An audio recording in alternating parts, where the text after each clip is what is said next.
সুপ্রিয় শিক্ষার্থী বন্ধুরা,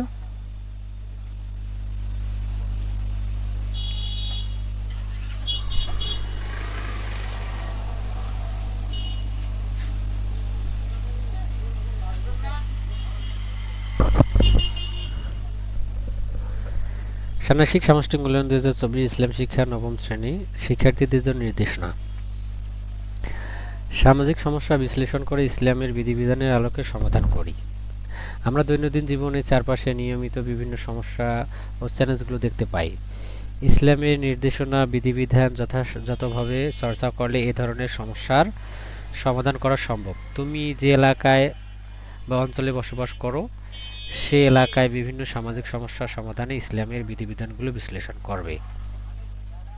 কাজ 1, সমস্যা বা চ্যালেঞ্জ অনুসন্ধান। তুমি যে এলাকায় বা অঞ্চলে বসবাস করো সেই এলাকায় বা বিভিন্ন সমস্যা বা চ্যালেঞ্জগুলো সামাজিক সমস্যা তালিকা করো। যেমন কি কি সমস্যা হতে পারে? বর্তমান সুদ, ঘুষ, তারপর বিভিন্ন ধরনের সামাজিক অবক্ষয়। এই চ্যালেঞ্জগুলো মোকাবিলা করতে কি কি চ্যালেঞ্জ আছে সেগুলো আগে চিহ্নিত করতে হবে। এরপর এরপর তোমরা তোমার একজন সহপাঠীর কাছ থেকে জেনে নাও সে কি কি সমস্যা চ্যালেঞ্জ খুঁজে পেয়েছে।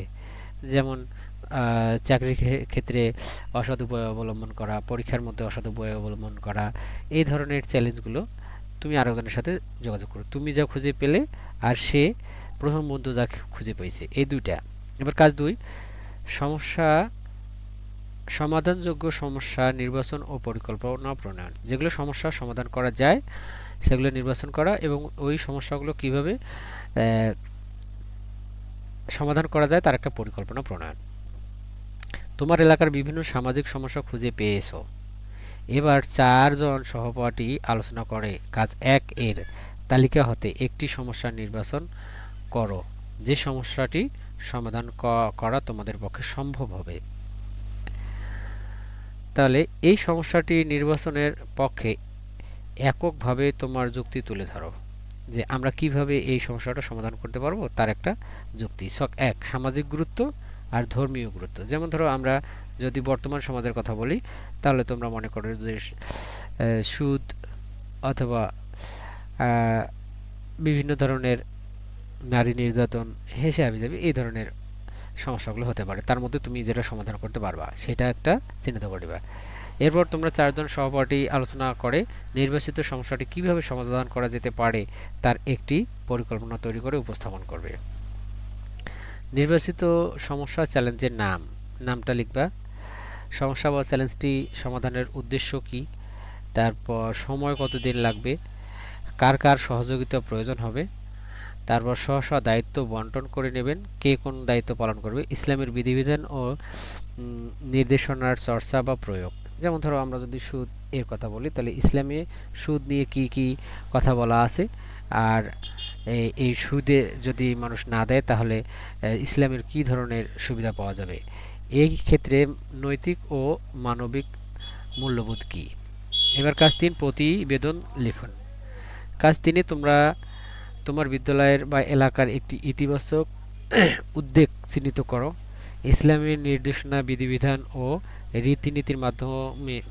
রীতিনীতি ইত্যাদির আলোকে ইতিবাচক উদ্যোগটির স্বরূপ, উদ্যোগ গ্রহণের কারণ ও ফলাফল বিশ্লেষণ করে একটি প্রতিবেদন লেখো। এটা তোমরা প্রতিবেদনটা খাতায় লিখতে পারো অথবা পোস্টার বানাতে পারো। 4 নম্বর কাজ হলো ইসলামের বিধিবিধান দৈনন্দিন জীবনে অনুশীলন করি। তুমি যে সামাজিক সমস্যা বিশ্লেষণ করেছো তোমার এলাকার বিভিন্ন সামাজিক সমস্যা চিহ্নিত, সমাধানযোগ্য সমস্যা নির্বাচন, সমাধানের পরিকল্পনা ইত্যাদি ইসলামের বিধিবিধানের আলোকে তা সমাধান করার জন্য তোমার দৈনন্দিন জীবনে কোন কোন ক্ষেত্রে পরিবর্তন প্রয়োজন তা চিহ্নিত করে কিভাবে অনুশীলন করবে তা উল্লেখ করো। তাহলে তোমরা যে ধরনের সমস্যাগুলো নির্বাচন করবে তা কিভাবে সেটা সমাধান করা যাইতে পারে সেই জিনিসগুলো তোমরা এখানে আলোচনা করবে। ধন্যবাদ সকলকে।